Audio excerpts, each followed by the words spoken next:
Hello. A little project for today on this damp, horrible October dull day.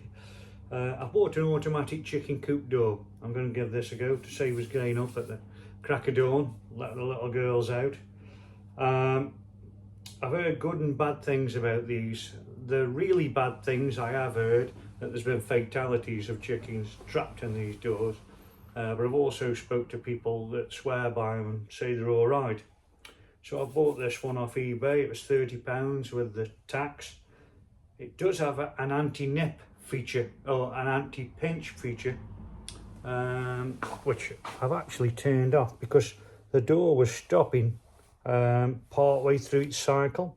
So I'll turn it on. It's pretty straightforward to set up.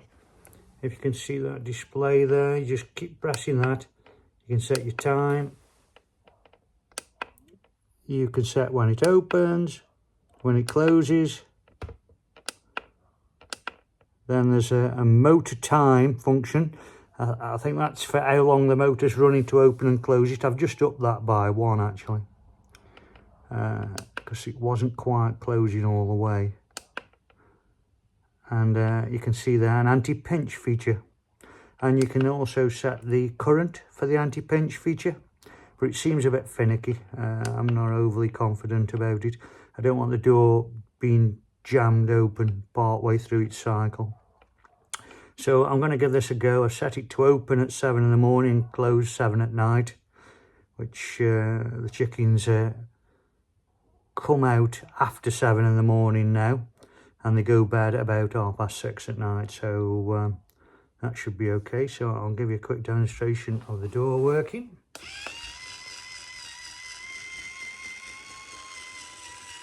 It does sound sometimes like the motor's struggling with it a little bit. It's only got 3 AAA batteries in. They do other models with solar panels and rechargeable batteries that you can charge with a USB, but that'd be a pain because you'd have to unscrew it and take it into the house to charge it. It does come with the screws, it comes with a little screwdriver, it comes with an instruction manual. But to be honest, you don't really need the instruction manual, and it doesn't tell you a lot. It's pretty straightforward. So I'll close it now. Oh, turn it on there. That's the manual feature, and then the aid of videos. I'll do a test. Yeah, there's a little bit of pressure there on my finger. It's not massive, and then it backs off. It's not massive. Would it be enough to kill a chicken? If it was trapped in there all night, possibly so. Right, I'll give it a go. So this video is about me installing this on my existing coop door. So I have just turned the anti-pinch feature back on, and what it did do when I tested it out, as it pinched my finger, it backed off, the door did. So if it works correctly, I'll give you a demonstration. So let's open it. And we'll go for close again. So put my thumb in. There, it backs off. I have upped the current a bit from 28 to 35, and that seems to be doing the full travel without any issues. So time will tell, and I'll get that installed. I'll put a clip on this video of the actual advert where I bought this in case you're after a side opening door.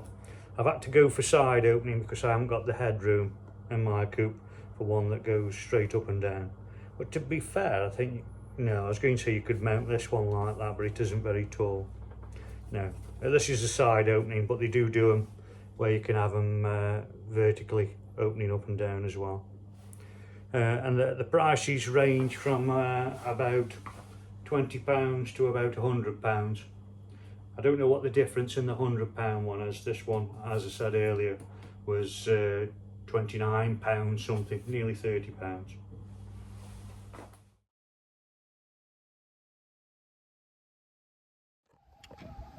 So that's the setup I've got at the moment. Just the crude wooden door with the handle works perfectly fine, but it requires a human to get up at the crack of dawn and come out at night in all weathers. So I've got to fit the side opening coop door, I'm hoping it's not going to be much of a task over that hole.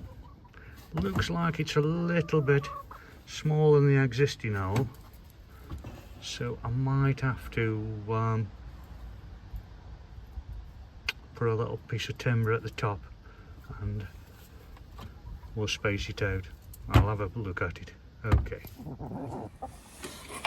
Okay, so I've tried to remove this top strut here, but it's glued on and I don't want to split any of this wood.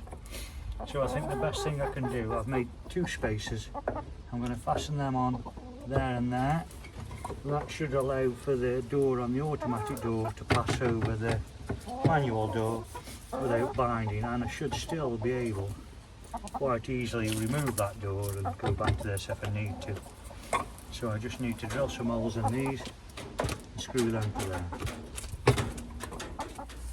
I can just put the coop door to them, and when it opens and closes it will clear that door. Right, okay, let's get that fastened up.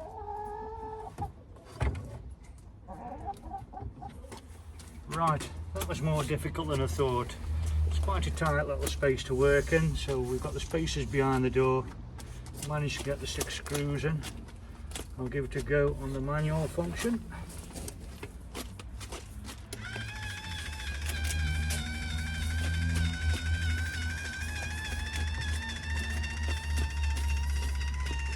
Now I just hope the plastic door doesn't catch the edge of this old one as it comes out. Might have to chamfer the edge of that there, see how it goes. Oh no, plenty of clearance there. That seems to be okay, doesn't it? Right, okay then. So just as a little precaution, I've fastened a blink camera there, so as we can just monitor the door opening and closing. So we'll be watching that at 7 o'clock this evening. But, I hope it works alright. Thank you for watching. Bye.